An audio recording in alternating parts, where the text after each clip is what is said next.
Okay, I'm going to make this very quick. This is not a new video. Everyone who has seen my Chapter 11 MLP Asylum reading, this is the same video. The only difference is the ending has been taken off, as in the part where I say thank you to people has been taken off due to copyright issues and this video not being able to be shown in certain countries. Now, I have no idea which countries they are or how many countries they are. And I don't want a mistake which I've done to ruin their experience with this story. So I am bringing this back out without any copyright issues in it. I used a song called Salsa Tequila by Anders Nilsson, and I love that song. I think that song's amazing. So I didn't want it to be ruined just because I wanted to use a song which I quite like and don't have the grounds to use, which is fair enough. So what I'm going to do is I'm going to say thank you now to everyone who watches this, all of my subscribers, to everyone who comments. The comments are awesome.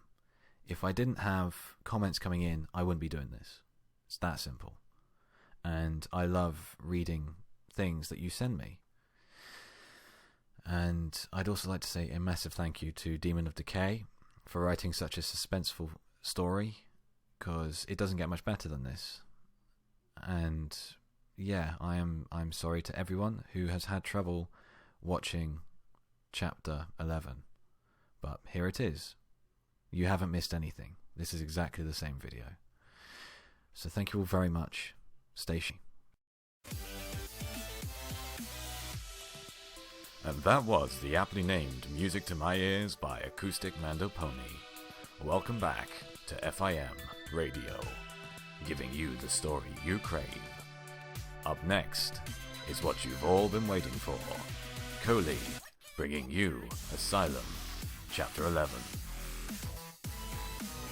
116 FIM FM.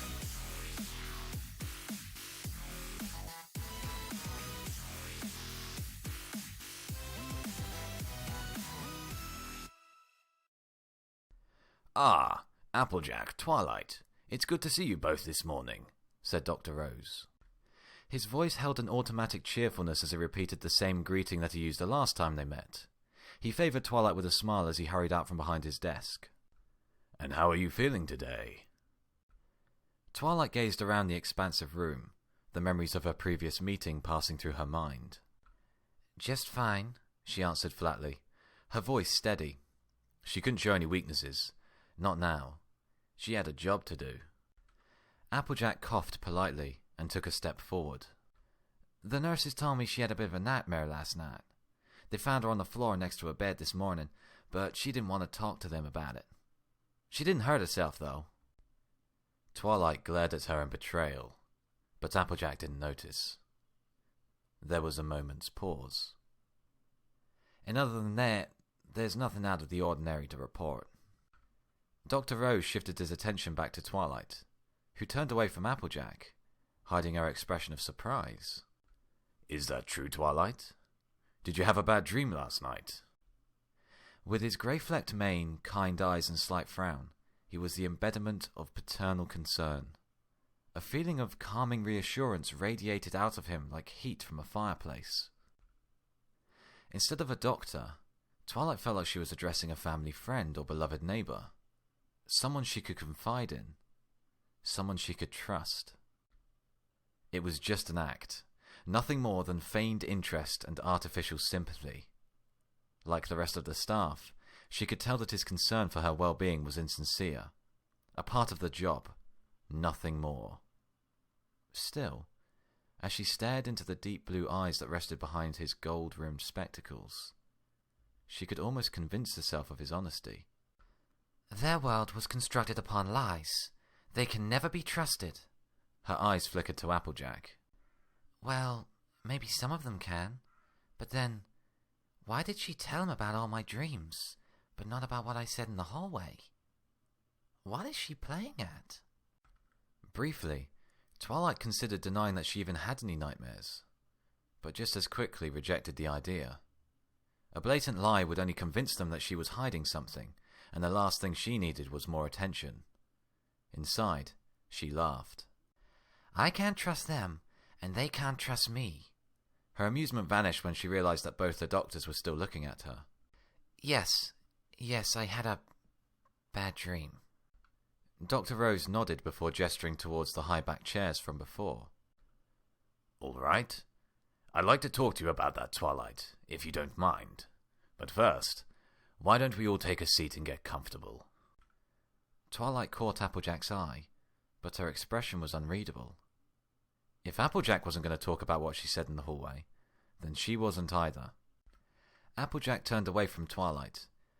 Does that mean me too, Dr. Rose? He nodded again, making his way over to the padded chairs. Of course. Since you'll be handling Twilight's case personally from now on, I think it best if you are present for these little sessions. Twilight fought down any lingering apprehension she felt as she settled into the chair. Applejack's going to be my doctor? She asked, her voice lifting at the prospect, before her good cheer was squashed beneath a healthy dose of doubt and suspicion. A personal doctor?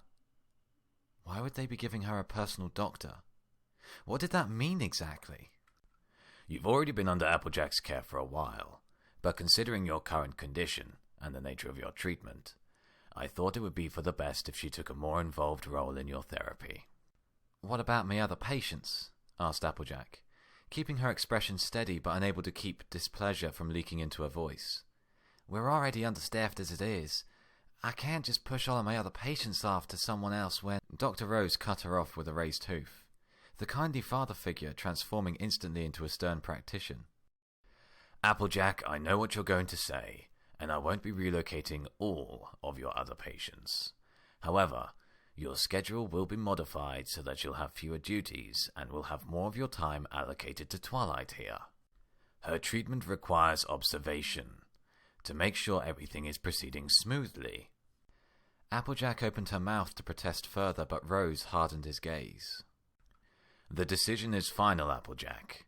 I won't hear any disagreements over this. Applejack nodded stiffly, keeping her mouth clamped tight. The anger on her face was evident to Twilight, the stubborn farmer-turned-doctor trying but failing to hide her disappointment at Rose's decision. Applejack was as surprised as I was. Is she not involved in whatever is really going on here?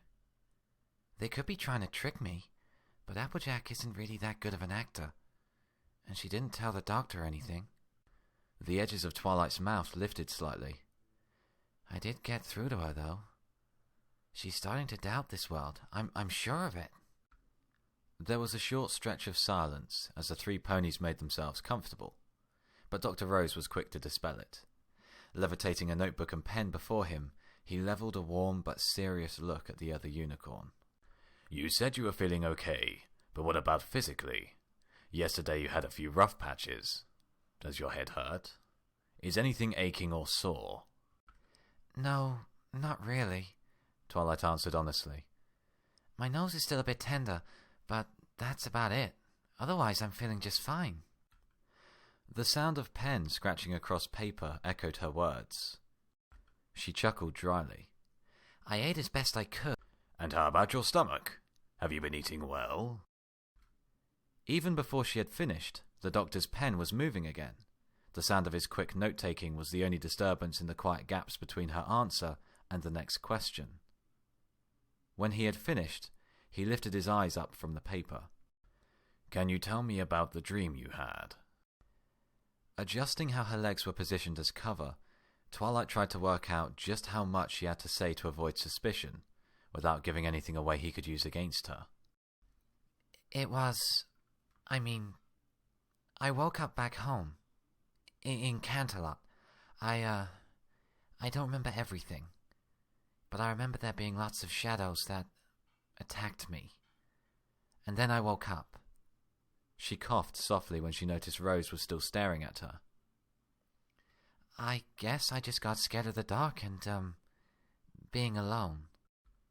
Twilight, please don't lie to me, Dr. Rose said quietly. Although his expression continued to radiate warm concern, there was a look of gentle reproach in his eyes. Twilight blushed despite herself. Lying about anything is not going to help you get better. If there is something you don't want to talk about, then just tell me so. Honesty is the best policy when it comes to your health. It didn't matter how he knew she was lying. If she continued to deny it, it would just make them doubt her even more. Doing her best to make her embarrassment at being caught seem more like remorse for her actions, she hung her head in shame. "I'm sorry. It was scary. My friends were there too, but they were wrong. Broken. And they attacked me too, and I don't want to talk about it right now." During school plays, Twilight had always been a nervous wreck whenever on stage, despite having every line memorized perfectly. She was no actor, never able to get into the mindset of becoming the character. Still, she was quite proud of the slight tremble she put into her voice, the subsequent sniffle that was that of a distraught mare holding back her tears. If they had seen her face, it would have been more obvious how wooden her performance was. She wasn't going to Las Pegasus anytime soon. But it was enough to convince Dr. Rose. There. It's okay," he said soothingly. "It's just a dream. You don't need to talk about it now. We can discuss it later when you're ready." Nodding as if thankful for the small mercy, Twilight pretended to wipe her eye before glancing back up. Rose gave her a reassuring smile, while Applejack stared at her, the tightness in her jaw making it clear that she hadn't been convinced. Twilight glanced away, feeling the burn of Applejack's eyes on her muzzle, half expecting Applejack to give her up to the doctor. But to Twilight's relief, the Earth Pony remained silent once again. She dared to let herself hope it was a sign that she really had reached her friend. "I'd like to talk about something else now, if I may," Rose said, bringing her attention back around to the doctor. Feeling a bit more sure of herself, Twilight nodded, giving him a deliberately weak smile. She'd let him ask a few questions, and then it would be her turn. "Since yesterday morning, have you seen or heard anything strange? Anything that shouldn't be there? Anything that didn't seem real?" Her thoughts flashed back to her argument with herself in the mirror, but she masked the thought with a forced laugh. I'm wrongfully trapped in a hospital for the insane. Everything I see or hear is strange and unreal." "I mean, have you seen or heard anything that you wouldn't expect in a hospital?" She rolled her eyes. "Yeah, I saw a mummy yesterday at lunch being fed by a nurse," she snapped without thinking. To her surprise, the sarcasm went straight over his head. "A mummy, you say?" he asked, as he began scratching away at his notes. "And it was in the cafeteria?" "What?" Applejack's cough interrupted Rose's next question. "Dr. Rose, I believe that she's talking about Miss Scratch, the photophobic patient of Dr. Roy's." She flashed Twilight a reproachful look. "She's the mare with the facial burns." She was quickly joined by Rose in giving Twilight a look of stern disapproval, making her feel like a foal that had been misbehaving. Normally, she would have been annoyed, but Applejack's words rang in her ears. She lowered her eyes to the floor, her ears flattening against her skull. "I'm sorry," she apologized, not needing to fake any sincerity. "I shouldn't have said that. I didn't mean to, and it won't happen again." When she finally glanced back up, both doctors' faces had softened. "It's all right, Sugar Plum. I know you didn't mean it. And you said you're sorry. Just try not to speak before thinking is all. You wouldn't want to hurt any pony's feelings." Rose nodded with her. "Yes. As long as you learned your lesson, then there's no reason to stay upset." He quickly rechecked his notes, scratching out one line before continuing. "Let's see. Where was I? All right. How are your memories, Twilight? Do you still remember nothing from Broadhoof before yesterday?" "Yes, sir," she replied, still shaking off her disgust at having used a crippled pony as a joke. Nothing new there. I have memories of everything leading up to 2 nights ago, and then I woke up here. Nothing is blurry, nothing is missing, and there are no gaps. It's just a clean transition from one world to another. The sound of writing halted. Twilight winced, realizing what she had let slip. She braced herself for the follow-up question, but it never came. The writing resumed. Inside, Twilight berated herself. Don't tell them anything about what you suspect, you oaf. Keep talking about other worlds, and even Applejack will be happy to keep you locked up. She glanced around at her friend, remembering how she had responded in the hallway. She knows something is wrong, but she's not ready to accept the truth just yet. I have to be patient. The trio sat silently, while Rose took what felt like an excessive amount of notes. I want you to think back to your memories of your life before you woke up here. Think back a few years, and think about the major events in your life. Now, do you notice anything missing? Any gaps or hazy patches? No, nothing. I remember everything before the hospital perfectly. Rose lifted an eyebrow. Really? Yes, she replied, a hint of challenge in her tone. So, you remember all the details of your life? Birthdays, vacations, graduation?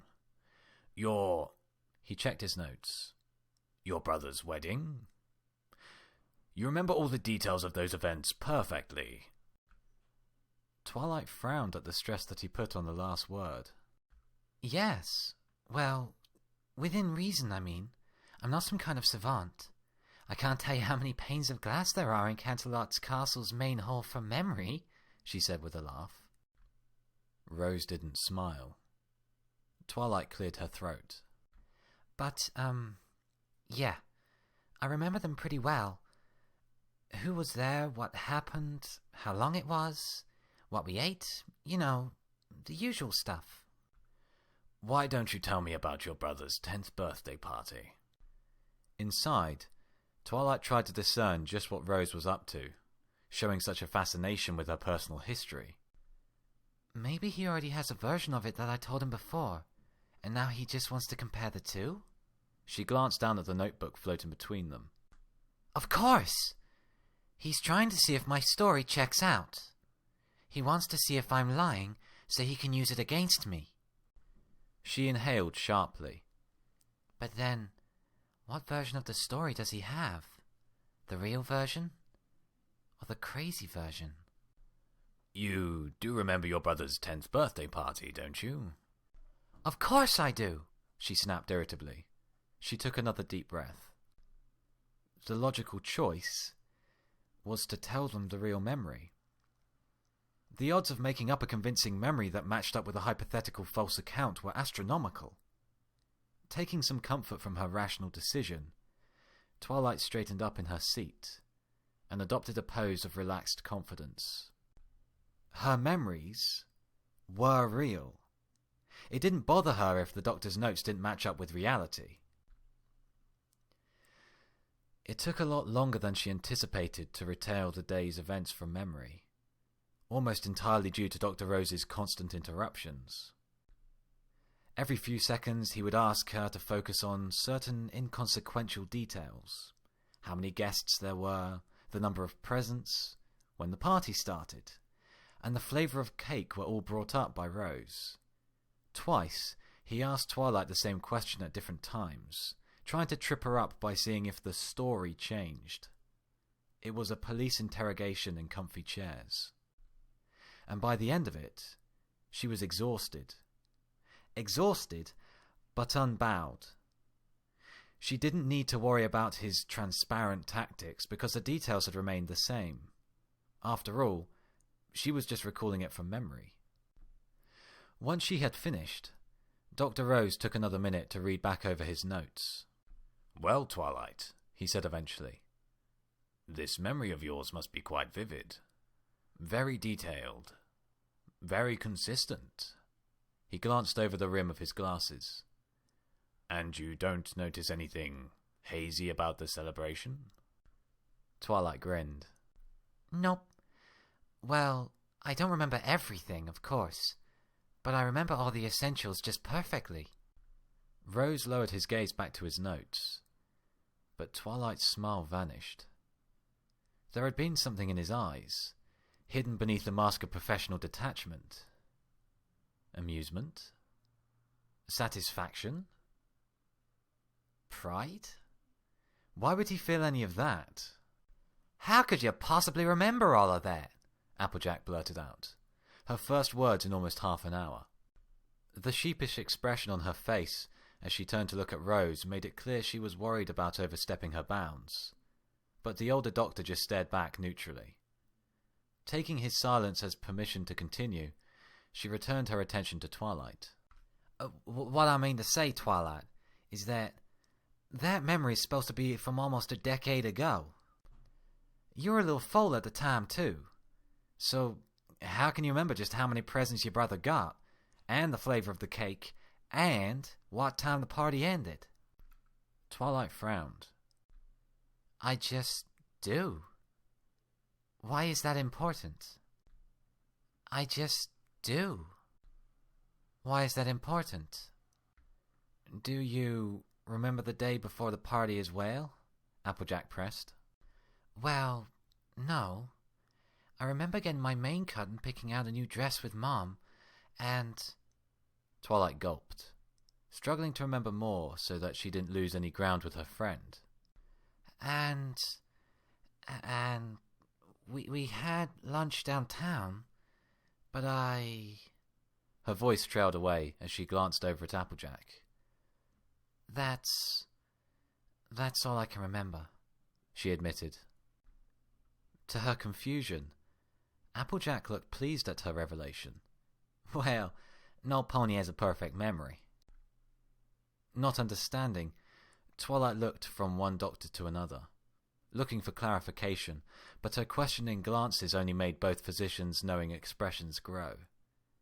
She was overlooking something obvious, and it was annoying her to no end. She glared at Applejack, feeling like the butt of some private joke between the two. What do you mean exactly? It was Dr. Rose who answered. What Applejack was questioning was the lucid and highly detailed nature of your memories, Twilight. After all, no pony has a perfect memory. Twilight blinked. Oh, of course. It's good that you don't recall it all perfectly, because real memories aren't perfect. Being able to recall everything in your past would be a sign of delusions, or a deliberate attempt to lie, he continued. Twilight barely noticed Applejack's deep frown at his words, her annoyance fading away as she realized where he was going with this explanation. Life, like memories, are imperfect. Being able to recall so much is a testament to your own quite prestigious mind, Twilight. She blushed at the compliment. Thanks. My teachers have always complimented me on my memory. I'm just really great at remembering things. It took Twilight a moment to process how conceited her words sounded. Her blush deepened. That's not to say I'm special, or better than any pony else, she stammered. I'm not bragging. I still have to study hard to remember all of my studies. It's just that I have a better memory. I can remember stuff fairly well, but in a way that suggests that I'm not totally superior to any pony else. It was only when she paused to inhale that she realized both doctors were looking back at her in amusement. Twilight's cheeks could have ignited paper as she inspected a particularly interesting spot on the carpet. Well, at least I know I haven't cured my phobia of making others think I'm an egotistical braggart, she thought as her embarrassment slowly drained away. Their amusement faded with her nervousness, and soon Dr. Rose had returned to his questions, each one as innocuous and pointless as the last. What is your earliest memory? Can you tell me about the first time you met Princess Celestia? What were you doing a week ago? Each attempt to ask her own questions was politely rebuffed by Rose. Unlike her, he grew more excited with every boring question. Oh, he hid it well, but she could see it in his eyes, and it confused her. To him, everything she was saying was nothing but the products of delusion and insanity. Why did he care? However, over time she found it hard to sustain her interest in answering that question. At first, she had considered the nefarious plots that might require knowledge of her past, but the more she thought about it, the less sense any of them made. They already knew what her history was supposed to be in their world. Rose's use of the picture the previous day had demonstrated that well enough. Her stories of her past were no more real to them than a daring do novel. Not knowing why they were so interested was almost justification enough to simply stonewall them and not say anything, but she dismissed the thought as a fruitless act of protest. She had more to gain by playing along and showing herself to be logical, sane, and collected. The less she seemed like a mental patient that they believed her to be, the easier it would become to prove herself and earn their trust. The only thing keeping her mind on topic was the knowledge that she had one powerful trump card in her repertoire. It would only work once, and then only when she had an honest onlooker, like Applejack, to witness it. She had to save it for a desperate moment, as a tool of last resort. If she could get answers by being just a patient, then she wouldn't have to tip her hoof. No matter how banal or annoying the questions become, she thought, grinding her teeth together as Rose asked her about how regular she had been with her trips to the bathroom. With no other rational option available, Twilight continued to answer each question as simply as she could, hoping to get through them all with enough time left so that she can get some answers for her own. Biting back on her impatience, Twilight let Rose continue speaking. Slowly, her morning meeting with the doctor dragged on. Have you noticed any connections between your memories and what you've noticed around the hospital? Familiar faces, perhaps? It was the first question in a while that was not relating to her having to tell a story or describe some embarrassing biological functions, which was more than enough to arouse her mind out of its distracted state. She bit back her instinct to automatically deny it. They already knew she did have connections. Her conversations with Applejack and Pinkie Pie had demonstrated she was familiar enough with them at some level. The more they suspect you, the harder it will be to escape, Twilight sighed. Yes, I have. There are ponies in the hospital that I know, although their lives are not the same as I remember. Like Applejack? Yeah, like Applejack, she said, glancing at the suddenly uncomfortable-looking mare. She turned back to Rose, eyeing the doctor. Why do you need to ask me that? It's already in your file on me. And Pinkie Pie as well? He asked, as he stared at her intently, not even acknowledging her own question. Yes, her too, she groaned, as more of her optimism was worn away by the unrelenting series of pointless questions. He wasn't going to let her ask any herself. It was obvious he was content to have her waste her time telling stories about childhood birthday parties and trips to the museum. He licked his lips and leaned forward. Since you woke up yesterday, have you seen Spike? She froze, her back straightening bolt upright. Her mouth went dry. What? Have you seen the dragon Spike since yesterday?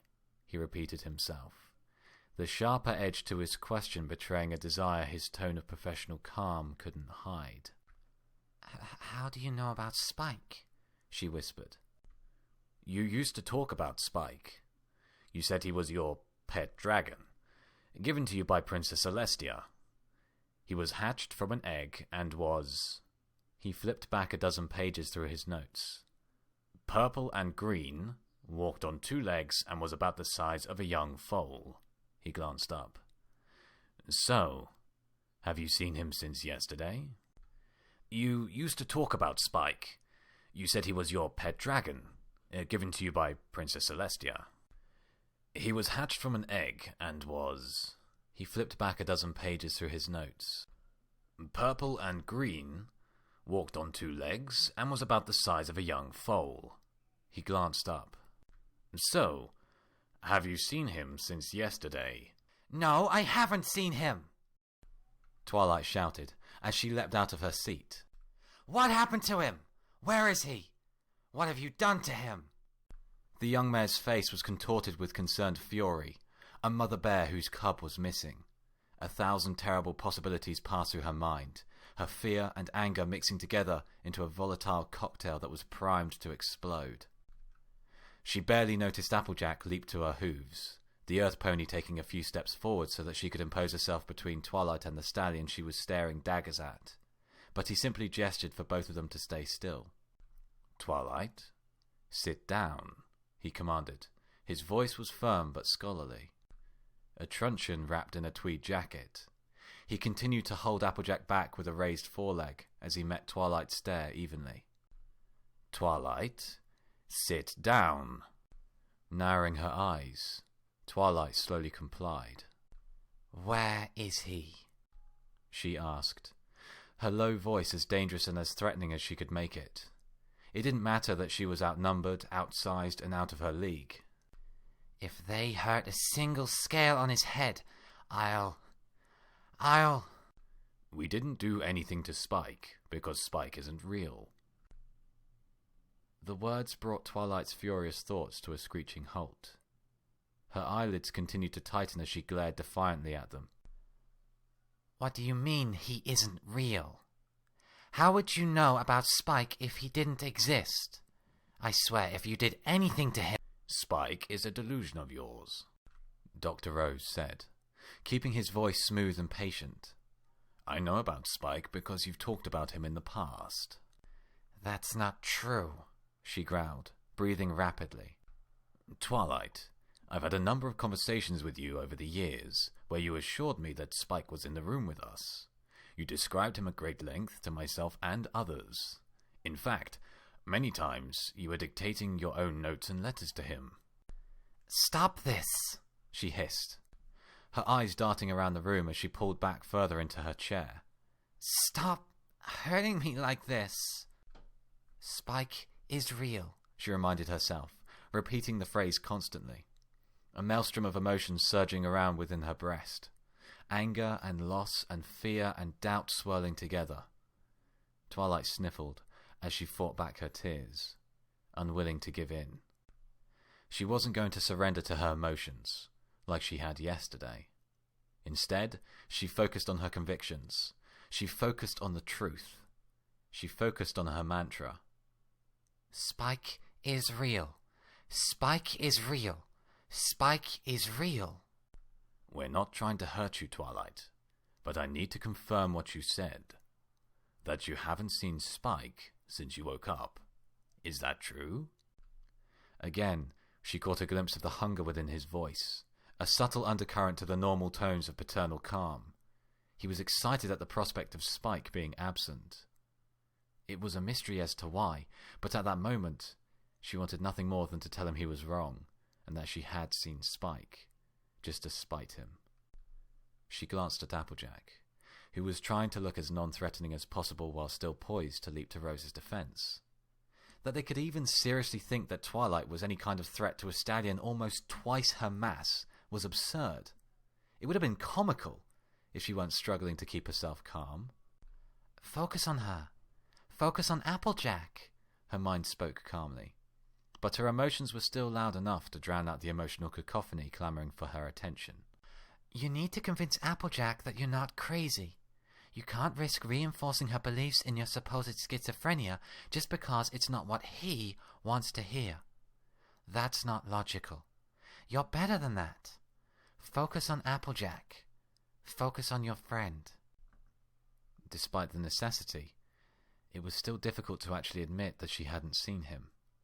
It was the truth, but speaking it aloud would serve to reinforce the point that her Spike, the Spike she had raised from a hatchling, the Spike that slept by her side every night, the Spike that looked up to her as something between a big sister and a surrogate mother, wasn't there with her. She did her best to mollify herself, pointing out that at least he wasn't suffering like she was. It didn't help.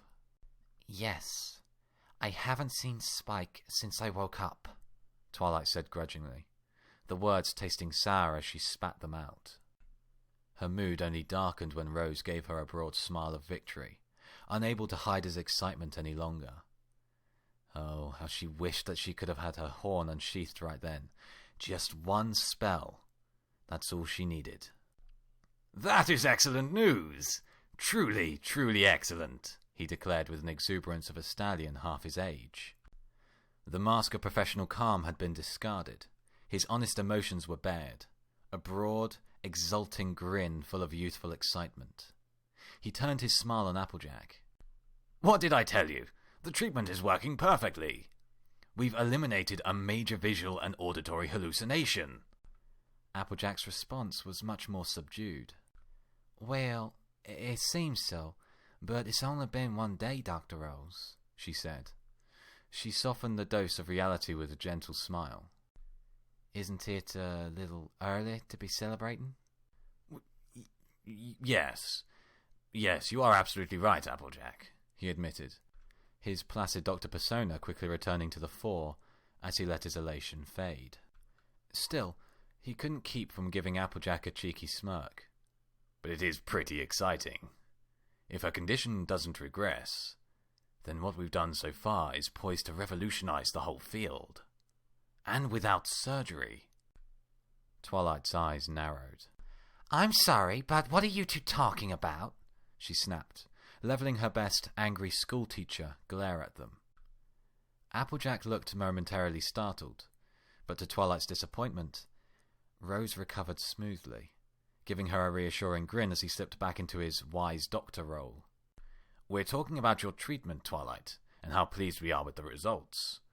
With his calm tone and guiltless smile, he was an avatar of benign warmth. It was so easy to believe that he had her best interests at heart. She ran through a half-dozen spells off the top of her head that would fix his smirk. So why don't you tell me about my treatment instead of acting like I'm not even here? Rose was as stoic as ever, completely impervious to her bitter accusations. Still, she could take some satisfaction in the hurt look on Applejack's face. She could feel guilty about it later. This is the start of my 2nd day. I deserve some straightforward answers. That sounds pretty reasonable to... Dr. Rose silenced Applejack's apologetic voice with a stern glare. He turned away from the confused mare to address Twilight directly. You're right. You do deserve to know more about your treatment, he said, picking his words with care. However, I can tell that you're upset right now, and no matter how angry you are, you need to understand that I can't tell you everything. Why not? I deserve to know what you're doing to my body. That's the basic right for all equestrians. It has been since the revised Health and Safety Act that passed 215 years ago. His perplexed expression was a proud monument to her victory, but it was only the first battle. Rose was on the back foot and reeling, caught off guard by her opening salvo and struggling to respond. It was time to use her most powerful weapon, her extensive knowledge of equestrian law and landmark legal cases. It states that any physician has to fully explain a treatment or operation to a patient to their satisfaction if requested. It also states that no patient can be forced to undergo a treatment or operation against their explicit consent. Lips twisted into a predatory smirk as she closed in for the kill. And right now, with Applejack as my witness, I am telling you that I am exercising my right as an equestrian citizen to refuse any further treatment until you explain everything to my complete and utter satisfaction. Both Applejack and Rose stared at Twilight, their discomfort only fueling her confidence. She had them right where she wanted them. This time, she wasn't alone with a nurse threatening to force-feed her pills if she refused to take them. This time, she had a witness. Applejack might not have been the same mare from her world, but she had seen her doubt out in the hallway. If Rose refused to answer her, if Rose blatantly denied her rights, then Applejack would see it for herself. She wouldn't be able to deny that things didn't add up any longer, not after a display like that. That left him with one practical, logical, and realistic option. Tell her everything. I can't lose, she thought as she gave the stallion her most cocksure grin. After answering so many of his inane questions, she was eager to get some answers of her own. After 2 days of being told where to go and what to do, she was making things happen how she wanted them to go. She was being proactive, and she was going to savor every moment of it if she could. I think I earned the right to gloat just a little bit. Removing his glasses, Dr. Rose set about cleaning them by hoof, wiping away non-existent grime with the corner of his lab coat. It was a transparent delaying tactic, but Twilight contented herself with an exaggerated eye roll instead of interrupting him. After all, the sooner he was ready to speak, the sooner she would get her answers. Once he was satisfied that the imaginary dirt was gone, he finally met Twilight's gaze. Well, I can see that you've been putting your personal library to good use, Dr. Rose said with an uncomfortable chuckle. Although, I wish you hadn't brought this up, Twilight, because you're forgetting 2 important details. She lifted an eyebrow. Oh? What am I forgetting then? You're not an adult, Twilight. You're a filly. The false humor was gone. In its place, the stallion's voice was flat and austere. An intelligent and precocious filly, certainly, but you're still not a full-grown mare. And a child's treatment is determined by their parents or legal guardians. Rose levitated over the thick manila folder she knew containing all of her paperwork, and, after a quick search, produced a few sheets of paper. She shivered reflexively as he floated them over to her, but he wasn't tormenting her with any more photographs. Instead, it was a standard black and white medical form. The dry legal text said very little, only explaining that the signatories were given their consent for their child to be treated, as discussed during previous consultations, it said. She reread it 3 times just to make sure, ignoring the wrenching sensation in her gut at the sight of her parents' familiar signatures at the bottom. Well, then why don't you go and get my parents here so that we can discuss this again? I am willing to bet that you won't have any consent after I'm through telling them about this place. Until I speak to my parents, I'm not letting any of you lay a hoof on me, Twilight promised, as she thrust the papers back over to the doctor. And this still doesn't explain anything about what my treatment actually is. Dr. Rose frowned, a hint of his growing irritation breaking through his stoic demeanor. He opened his mouth, but it was Applejack who spoke first, her tone gentle and conciliatory. Now, Sugar Cube, that's just not going to work, and you know it. You still have medical needs, and we can't hold your medication for a week whilst we wait for your parents to show up just so they can confirm that, yes, they still want you to be treated. It just doesn't work that way. It's unfair on them, to us, and to yourself. Twilight eyed Applejack distrustfully. So, you're going to lock me up, deny me access to my family, and force me to undergo some unexplained treatment against my will? Not at all, Twa. If we have the time, we'll explain it to you. If not, then I'll explain it to you all later on tonight. Afterwards, if you still want to, we can even write those letters to your parents, she offered. Or, if you don't want to wait for tonight, you can have your caseworker help you write those letters as soon as we're done here. Twilight blinked. Caseworker? You mean some pony from a government agency? Some pony who doesn't work for the hospital? Exactly. She's here for these sorts of situations. After all, your parents can't be here all the time to keep an eye on you, and you're still too young to make informed medical decisions on your lonesome. Applejack smiled sheepishly, as Twilight gave her an annoyed glare. What I mean to say is, you can't make them legally, Pumpkin. I know you're one smart cookie, but still, the law's the law. So, everything I say to her is confidential. She doesn't answer to any of you? No. They are completely independent, Rose answered, with the same false smile every doctor seemed to wear when explaining things to her. She imagined it was supposed to be reassuring, but she couldn't see it as anything other than the same smile a teacher gave a slow but eager kid in class whenever they asked a question that had just been answered. Like Applejack said, they are here to act as a third party on behalf of your parents. As a foal, you need an adult looking out for you, and they're the intermediary between your parents and the hospital. His smile fell away like a house of cards under a stiff breeze, replaced with a look of mild reproach. Now, that doesn't mean that you simply get to ignore what the doctors say because you want to wait until your parents tell you in person that they agree with your treatment program. If it will make you feel better, you can certainly talk to your caseworker about your concerns and write a letter for her to mail for you. But you cannot refuse the very treatment your parents agreed upon. Do you understand, Twilight? She wanted to tell the older pony off, her instinct to rebel against her oppressors burning strongly within her very core. Her logical mind wouldn't allow it. Instead of throwing a fit, she simply nodded. Yes, I understand perfectly, she replied, as she settled back into her seat, her confidence floating atop a new wave of optimism. This caseworker is perfect. I can get her to carry a letter to my parents, letting them know about my situation. Even if they think I'm supposed to be crazy too, it should be much easier to convince my parents that I don't belong here, or the hospital is mistreating me, or something just isn't right. All I need to do is make them doubt what they're being told, even for a second, and presto, I'm free. And once I'm free, I'll be able to work on getting home and fixing this whole thing. If that is all settled, then can we return to the questions? Rose made a show of glancing at his watch before reaching for his notepad. The longer we take, the less time you'll have with your caseworker. Not yet, Twilight stated, trying to keep as much strength in her voice as she could. I've been answering all of your questions, but before we go on, I want to know something about my treatment. After 2 days, I still haven't had anyone explain to me anything about how it works, or what it actually entails.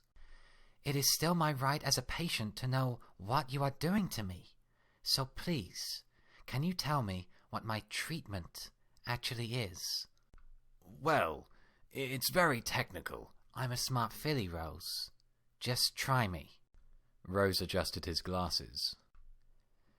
It is a new, although not untested, method of care, composed of medication and magical healing, that is focused upon fixing any underlying core problems inherent within mental disorders. With a targeted medication regime to control symptoms, we can use both magical and physical methods to try and correct larger issues, with the goal of giving our patients a more regular and balanced life, without having to resort to invasive surgery. Our goal at Broadhoof has always been to focus upon giving our patients the means to thrive beyond our walls and live as normal a life as possible, and hopefully, my new system will allow previously unreleasable patients to enjoy life within wider equestrian society. There was a long pause after Rose finished, while the two mares just stared at him. Twilight was the first to speak. That sounded like a sales pitch. He frowned, but she continued. You said a lot, but didn't tell me anything. I want details, not something you tell investors. Twilight, I'm not going to spend the next few hours giving you a medical dissertation that is far above your head, just because you don't trust what your parents and the medical experts are telling you, he said curtly. I have told you everything you need to know. Now, if we can, let's return to the questions so that we can make sure that you meet your caseworker on time. Okay? Fine, she sighed in defeat, gesturing for him to continue. He returned to his notepad while she examined her hoof. Twilight tried not to sulk, keeping a tight grip on her disappointment at being stonewalled so effectively by the older stallion. He can't just keep telling me nothing, and pretend like he is answering my questions. I bet he's just hoping I'll forget everything anyway. She blinked as the word forget echoed in her mind, lifting her head to stare at Dr. Rose. Wait, what's the second thing I'm forgetting? What? He asked distractedly, not looking up from his notes as he jotted down a few things. After a few seconds of silence, he finally looked over at her. I said, what's the second thing I'm forgetting? She repeated. You mentioned 2 things. One is my age. What's the other?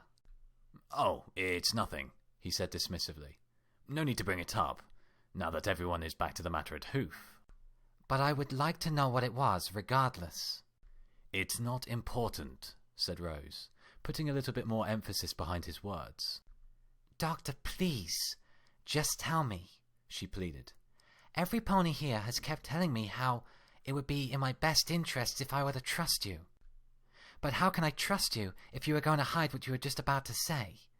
She knew that she was laying it on a bit thick, but she was vindicated when Rose let out a sigh of defeat. His reluctance was evident in the slight downturn of his lips and his clear hesitation before he began. What I was going to say was that, in your particular case, you couldn't reject treatment even if you were an adult. What do you mean? Of course I could.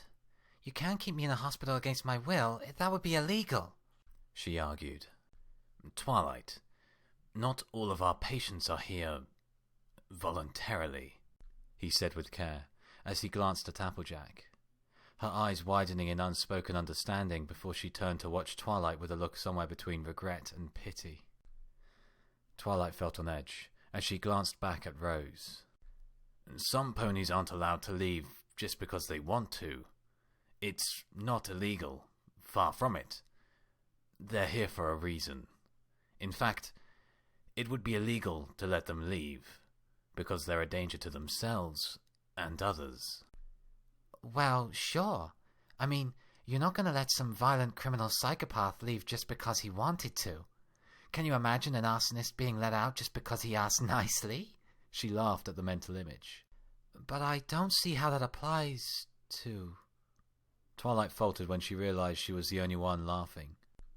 Both doctors were giving her odd looks.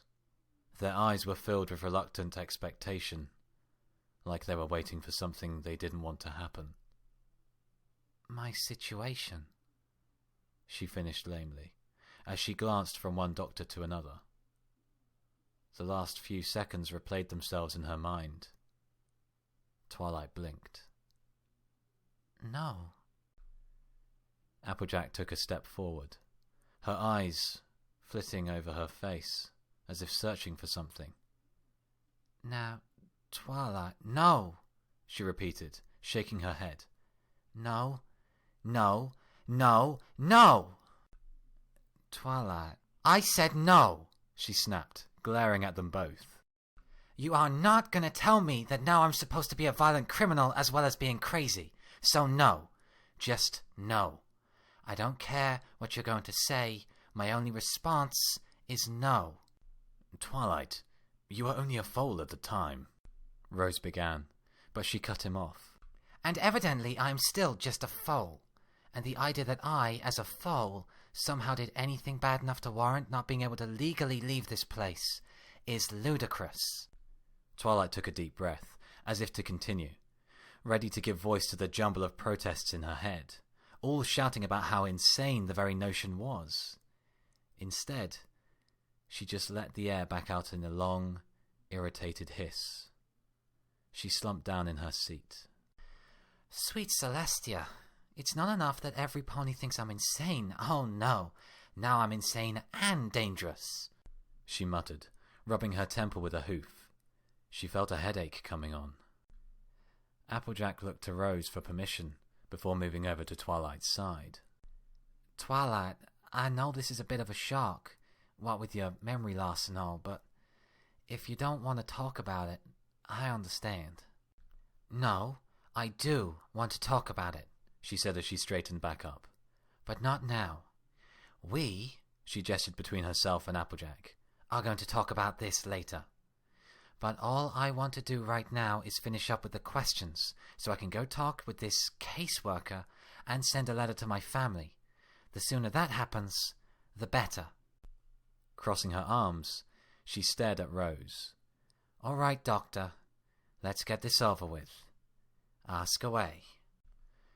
The two physicians shared another look, but Twilight didn't care. It was petulant, and she surely wasn't doing herself any favours acting like a stubborn foal. But ignoring that she was now some kind of dangerous, insane pony was the only logical choice. The alternative was to just let out her frustrations and scream, and that was hardly the best way to prove her case to Applejack. It doesn't matter. I'll get her to tell me whatever nonsense they're going to claim about me later, she told herself. My new priority is to send that letter. With my parents on my side, I can demand all the answers I need, and I'll have witnesses in case they attempt to lie to me some more. Rose is already doing his best to avoid telling me anything about his supposed treatment, and the longer they are allowed to medicate me against my will, the less a chance I'll have of breaking free from this place. She turned her attention to Applejack as Dr. Rose rearranged his notes, trying to pick up from where he had left off.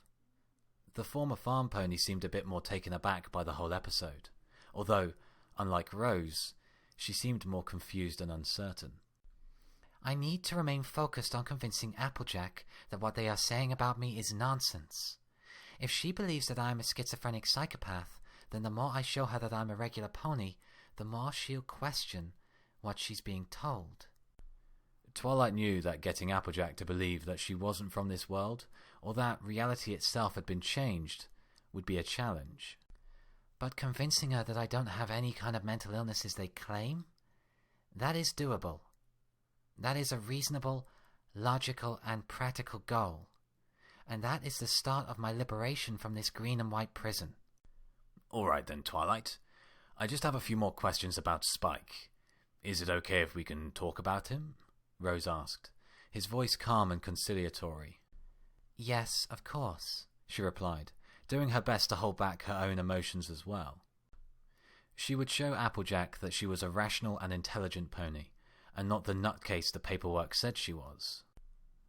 The more she showed herself to be reasonable, calm, and coherent, the more traction she would gain fighting the uphill battle against the twisted reality she was trapped within.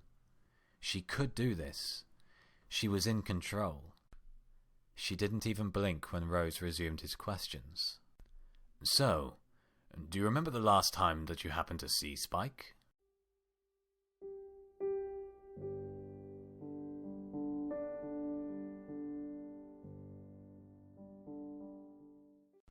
How are you holding up, Sugar Cube?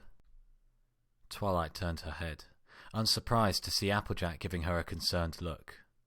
I'm fine, she replied, biting back her desire to snap at her friend. That was an ordeal, but at least it's over now. I hope that nothing that we talked about in there upset you much, said Applejack, as she guided Twilight away from Dr. Rose's office. I mean, Spike's normally a bit of a sore spot with you, but I was just caught off guard by the question, she countered.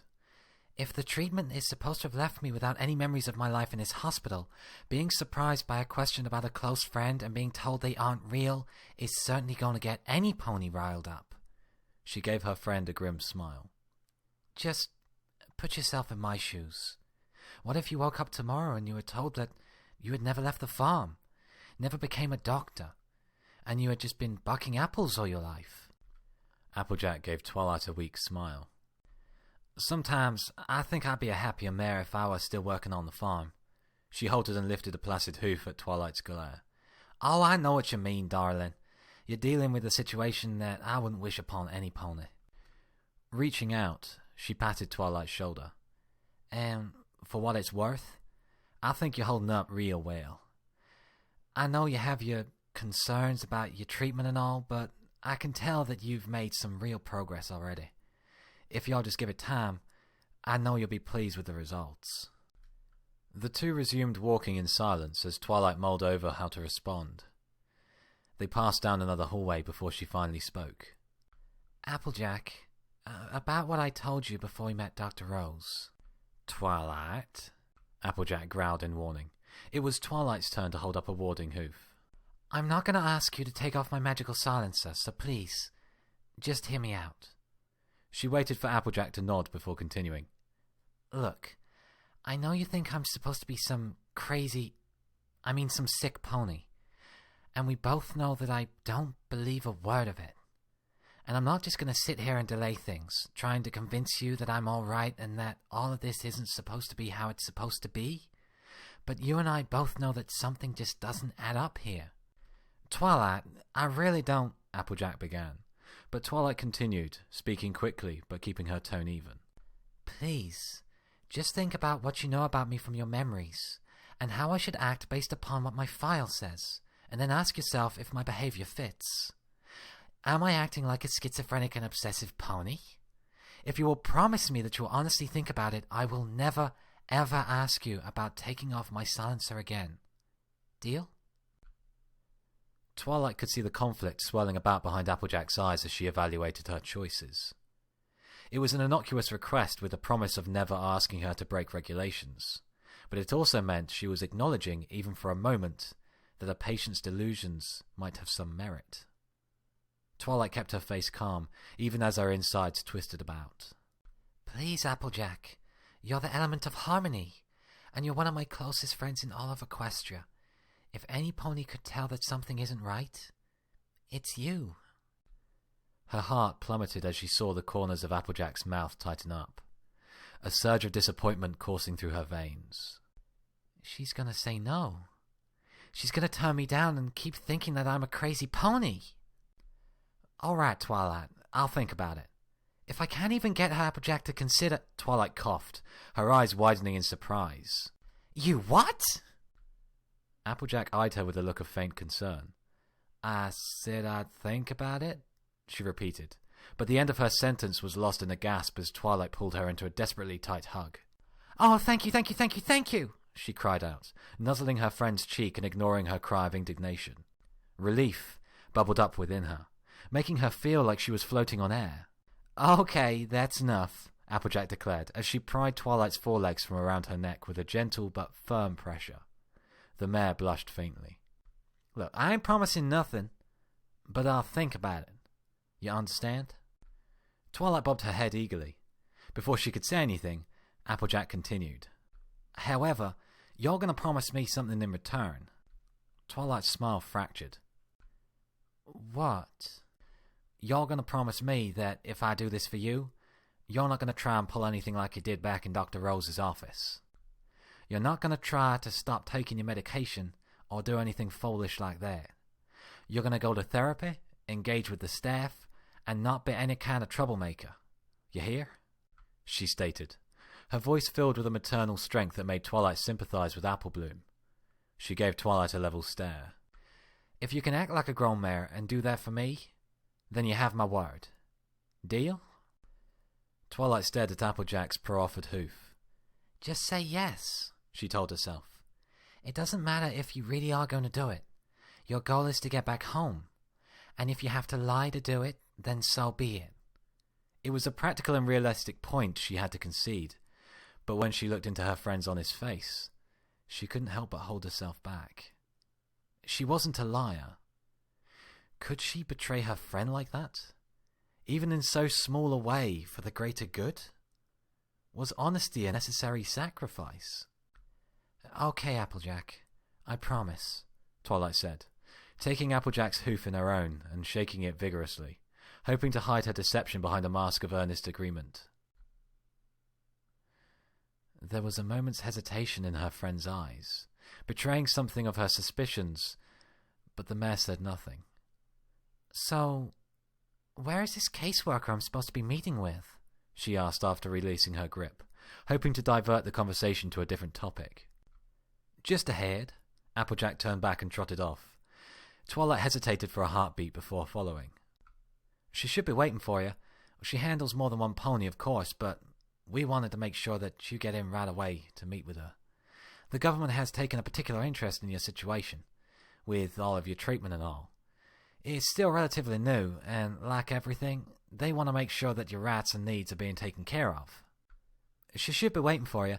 She handles more than one pony, of course, but we wanted to make sure that you get in right away to meet with her.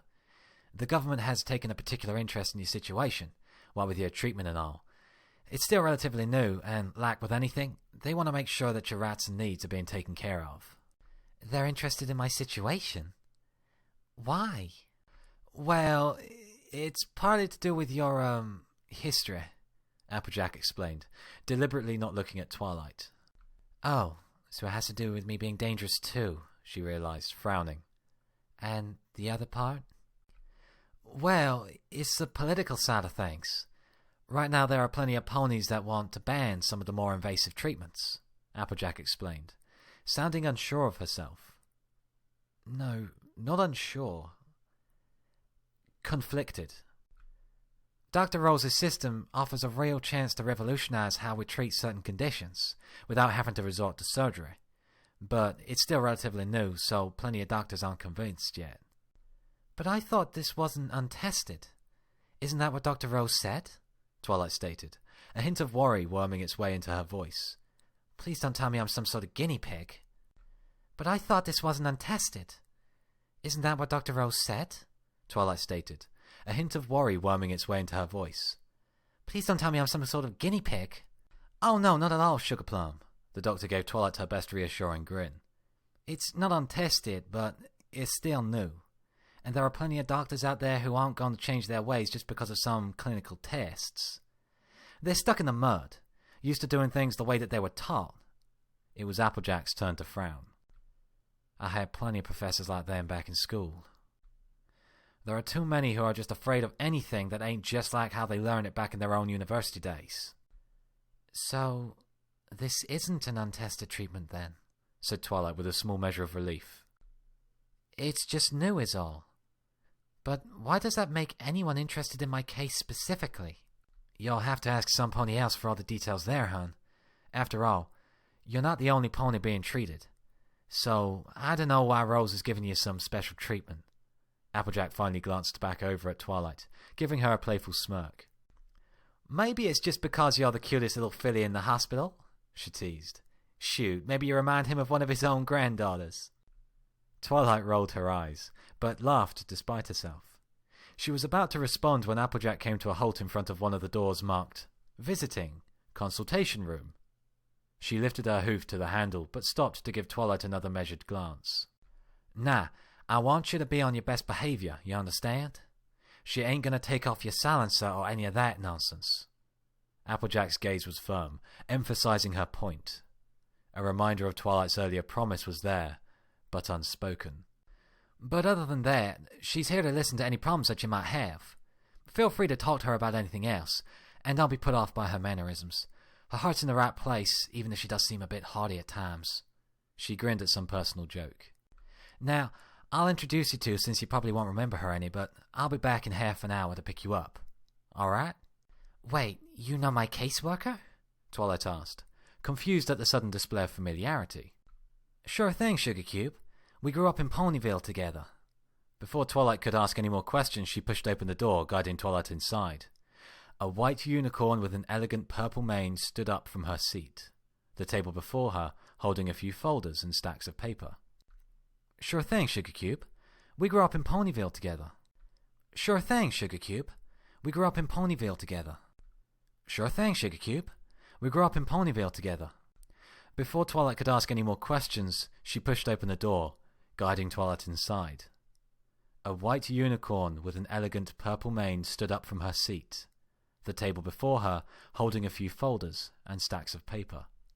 Twilight, why don't you say hello to Rarity? She's one of the nicest mares I know, so y'all be in good hooves. Hello, Twilight darling, Rarity said with a broad grin.